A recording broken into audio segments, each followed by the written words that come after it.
Hey everybody, my name is Phil, and in this little segment I get asked and try to answer questions we are frequently asked regarding a certain topic.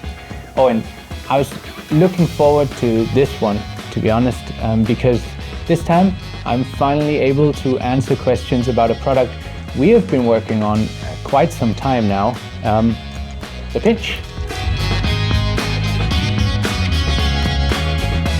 Oh yeah, I don't know how often I saw this or got asked this myself, and honestly I was quite surprised that this is the first thing people think of, and also with what passive-aggressive criticism this gets asked so often. But okay, so where do I start? So with climbing gear, you almost always have the choice between different, let's say, variation of devices, or also how simple or complex a certain piece of gear is you use.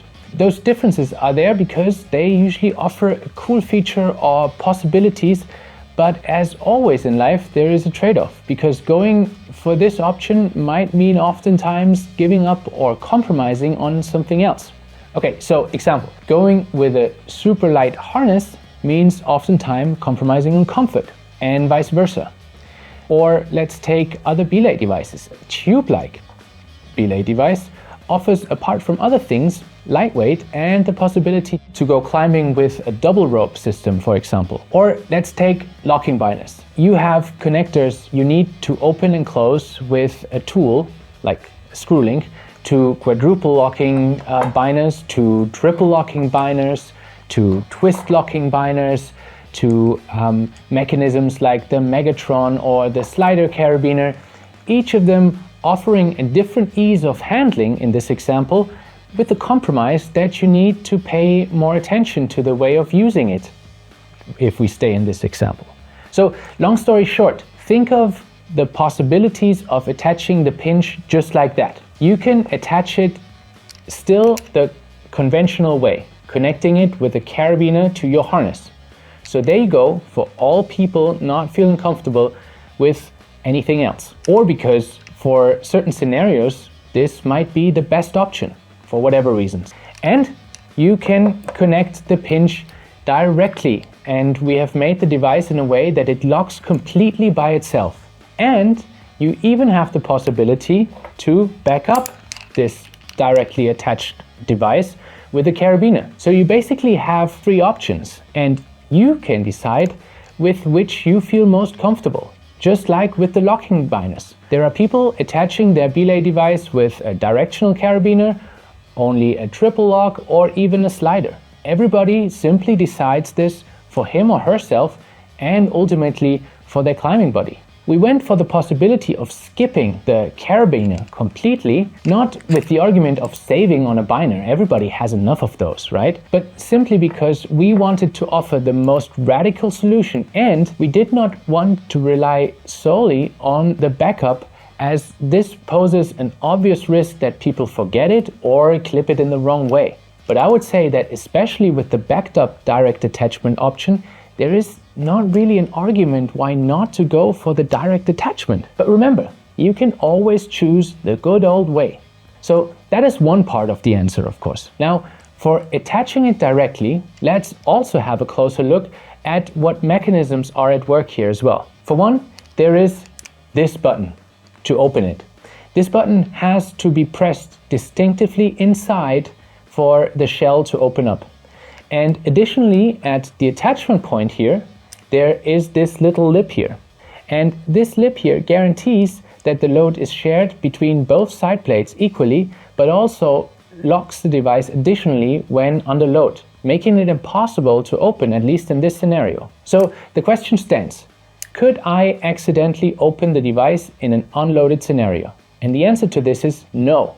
It is simply impossible when you are attentive, as you should be as a belayer, and if you operate the device as shown in the user's manual, which you should read, by the way, like always for any product. With the pinch, it is now possible and advised to belay without clamping the device in any way. So don't do it. And the question scenario is simply impossible. And again, if you feel uncomfortable with this, or you don't trust yourself with that, or you feel like this about your belayer, back it up or attach it conventionally. I'm saying this with all due respect, there's really no shame in that. Okay, here we go. That is a much more interesting topic now. Let's put it this way maybe. This is the actual cool thing about this device that makes it stand out from the rest. So let me explain. When developing a new product, the first question to answer is what problem do we want to solve or improve upon? And I mean by this, a problem apart from the actual purpose. In this case, for example, we wanted to go for a manually assisted locking device, as the standard literally defines them. A device in the category of the EDI or the GriGri, Matic, Lifeguard, and so on. So let's say we have a device with which we can catch a climber's fall reliably. That would be the basic purpose of those kind of devices. What are we trying to improve upon? With belay devices, there have been quite a few approaches in the past. Take the Matic, for example. This is trying to reduce the impact force with its mechanism. The Revo, for example, having a device working in a bidirectional way, so you theoretically cannot insert the rope in the wrong way. The Lifeguard trying to be very small and light as much as possible. But for us, all of these approaches did not convince us, as they all come with compromises that for our evaluation at least were not worthwhile. As also a couple of devices before the pinch, we were thinking about how to improve paying out slack. Very often people imagine the holy grail to be a device with which you can flawlessly belay, like with a tube. Tube style, this is then often called as a reference to this belaying method. And I think people think of this to be desirable because of two reasons. For one, belaying with a manually locking device like a tube gives you the sensation of flawlessly shuffling rope through the device as fast and fluent as you want, without the device accidentally locking up on you, resulting in short roping. And two, you can do so without holding the device open at the time of pulling out slack, potentially risking to not being able to hold a fall. Let's look at this closer. It seems to us that people wish for this belay method to be possible, probably because that is what they know. But let's try to clean the decks and start on a blank sheet of paper. Try to imagine how the perfect belaying position with your hands would look like, so that we would be able to give out slack as fast as possible. I don't know about you, but it would look very close to how we are supposed to already belay with existing devices like the GriGri, or all these devices commonly and unfortunately referred to as auto tubes. So we would not imagine two hands moving all the time. One hand pulling out slack, the other pushing more rope into the device, trying to tunnel back and forth, both hands in between. No, the most efficient way would be having only one hand, the hand handling the rope coming out of the given device, constantly pulling out slack in big, long strokes. And we would imagine a perfect world in which, with the other hand, we would not have to manipulate the device holding it open and it never locking up on us, right? That would be the fastest and most efficient method, right? In theory, of course. You would have only one hand moving instead of two, and also you would not restrict the amount of rope pulled out in one stroke by the lower braking hand, which is the case in the tube style method. So there you have it. This was our approach. We are already very close at the moment. We now only had to find a way to not hold the device open while doing this. The way we currently handle the GriGri-like devices as well as the auto tubes, and that is what one thing we can achieve attaching the device directly to the harness, having the devices so close makes the handling so efficient. It gets possible to control the braking rope with 4 fingers, only touching the lever with your thumb when needing slack fast. But because we don't actively hold the device open with 2 fingers from 2 opposing directions, there is no chance we could do so in case of a fall. The opposing finger or force is simply missing for that. And the whole thing comes with other nice benefits. Think about cross-loading the carabiner or the device's attachment point with the carabiner. Of course, there are other solutions to that, like using a directional carabiner, but you don't have this issue in the first place simply. Another really cool thing coming with having the device so close and stable to you is that operating it with the left hand is as easy as with your right hand. The perfect device for left-handed people, so to say, that never really get thought about. It seems such a subtle feature, but it makes such a big difference. So see the opportunities. Don't start immediately by worrying about what could go wrong. Just go and try it.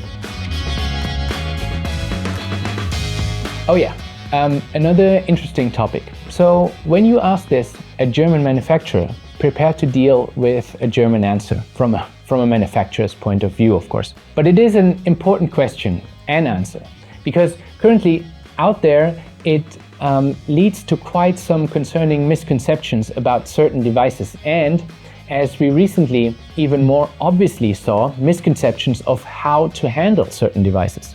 From a technical point of view, and when we want to certify a belay device we have come up with, there is only one European standard to base the certification upon.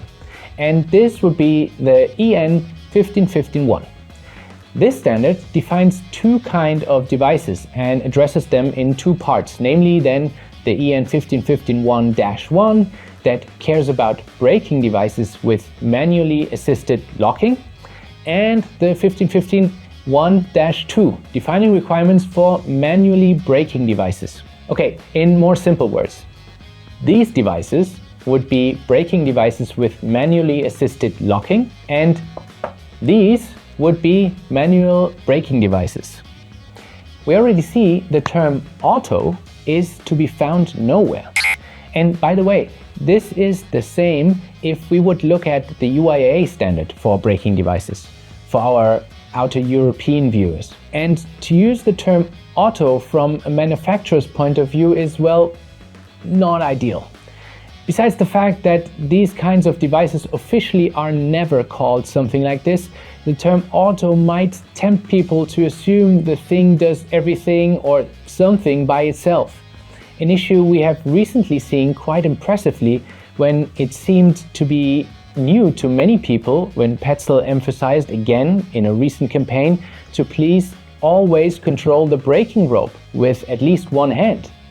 I'm not saying that the wording was the root cause for this, but let's agree it certainly doesn't help. A similar problem we have with devices like the megajoule, like here, the gigajoule, and so on. The term auto-tubers seem to be the current most popular term for these devices. And I don't know how many product tests, reviews, customer questions, and other contexts I have seen now or have been confronted with that were created because these devices and these devices were seen as equal.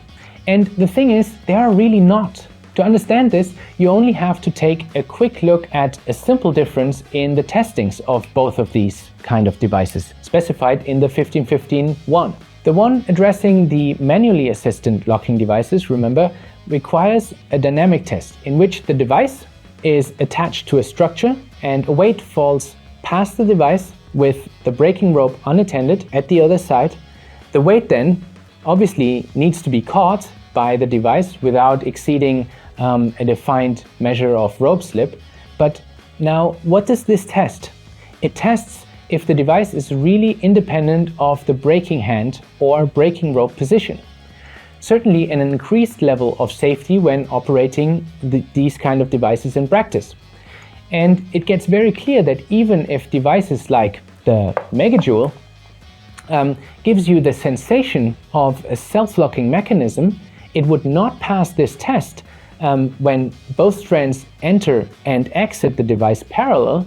Nothing will lock. The megajoule certainly offers advantages, and if you want some kind of assistance in comparison to a standard tube, but it is certainly not to be compared with this here. Also because this is always dependent on much more factors. The rope and the carabiner, for example, used let the device behave always a little different. There are attempts to come up with a new standard or class for these kind of devices, but it is exactly these sensitivities and dependencies on other factors that make this difficult and so far not successful. So to answer the question, don't call it automatic. Assisted is somewhat okay, I'd say. Manually assisted would be really good, and don't mix them up with auto-tubers. Okay, is that a question? Okay, well, I think I get where this is coming from. And maybe we can use this opportunity to talk a bit about the history of belay devices. If we look at the working mechanisms of the pinch, it surely works with the same principles as the GriGri does. This principle was patented in 1990 already, and maybe what is also interesting to know is that such a patent can be held up longest for 20 years. After that, it is free to use for everybody. Now, during that time, many devices have tried to find other mechanisms trying to achieve similar handling sensations. I can tell you this as well because EDELRID was involved in 2 of them. But we have to admit as well that in the past 30 years, there has not really been another mechanisms proving to be superior. That's a pretty cool achievement for the inventor of the GriGri principle, for sure. On the other hand now, using this kind of mechanisms has become very common, especially on the working at height side. This mechanism is used since years from many different devices. So why not admit that it is a good mechanism and instead focus on what else to improve upon this? After all, the wheel has not always to be reinvented, or? Okay, so I addressed this already earlier, I'd say, in this video, and explained that if you would like to belay as fast and fluently as possible, you should question the tube-style method in the first place. But anyways, if this method is what you are really after, yes, of course you can belay with this method with the pinch. How well it works? Well, that is difficult to answer precisely, as this depends also quite a lot on personal skill and the rope that is being used, diameter and conditions, for example, but I can maybe help with the assessment here. As you probably have noticed with these kind of devices, the cam pinching the rope rotates eccentrically around an axis and is held in the open position by a spring. So in order for the device to lock, the cam has to rotate against the spring's tension. This means the lower the tension of the spring, the easier the cam activates. Means the grabbier the device. This works, of course, then also the other way around. The harder the spring, the less grabbier the device. For the pinch, we went for a rather strong spring. So this means the device acts rather smooth while belaying, as the cam activates less sensitive than most other comparable devices. That also means chances are high that you will have a very smooth experience with this belaying method. Although it has to be said here as well that the overall experience also depends a great amount on the condition, the diameter and the subtleness of your rope, as I said earlier. But again, watch the earlier questions. In my opinion, you should forget about the tube style method completely.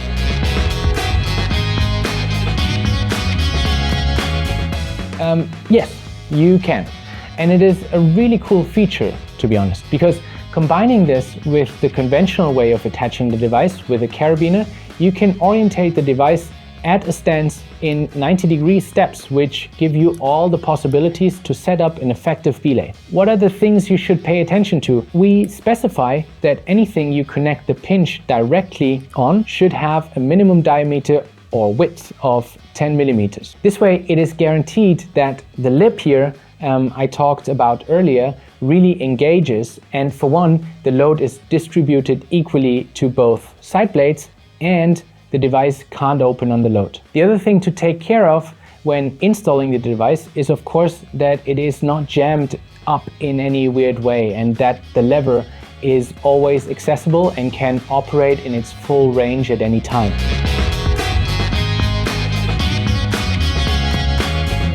No, of course not. As this is one official attachment method that is in contact with the textile component, we of course made all the surfaces and radiuses that textile gets in touch with as smooth as possible. So your textile loop will not get worn any more than if you attach a carabiner to it. That's the simple answer.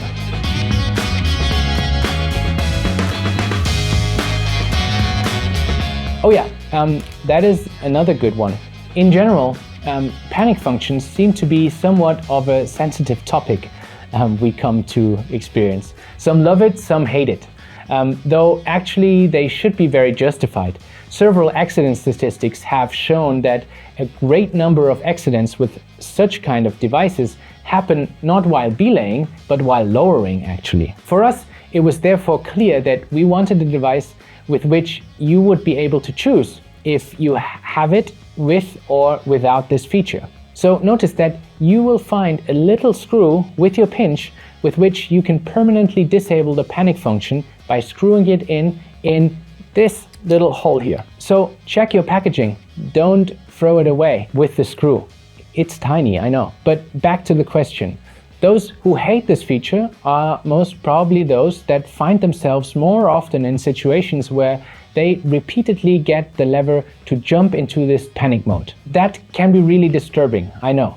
Now, when does this happen? It happens when there is very little weight on the climber side of the rope. So belaying a very light climber, like kids for example, or another example would be if you belaying someone in a long route or generally a route with a lot of rope drag at the end. The result is the same. When you want to lower the climber in such situations, the rope drags take so much weight away, there is little of it left on the climber side of the rope at the device. So in such situations, it is very helpful being able to override the panic function and continue to lower the climber like this. Is this unsafe? Well, no, because like I just described, in such situations, you handle very little weight with the device. If you wanted to do this with a lot of weight, say for example your body weight, it is very hard to override. For sure, nothing you will do accidentally. But another characteristic does prevent this as well. And that is if we look at the operating angles for the override scenario at the pinch. The lever jumps into the panic mode at exactly this point here. In order to override it, you need to further rotate the lever without anything happening, and at some point here, it continues to open the cam again. So the operating direction has almost changed 180 degrees. And that makes it necessary to almost push the lever forward. Such a change in direction is also not something that will happen accidentally to anyone. Does that make sense? Yeah, I don't know, because green is the best color there is, of course. No, come on, we just launched it. Of course, it will be more on the CI side of colors. But most probably you will have more possibilities at one point in the future. All right, this was it with this episode again. If you have more questions regarding this topic or any other topics that you would like to hear something about in the future, just put it in the comments, write us an email, just let us know in any way, and I'll be happy to answer all of your questions. Thank you.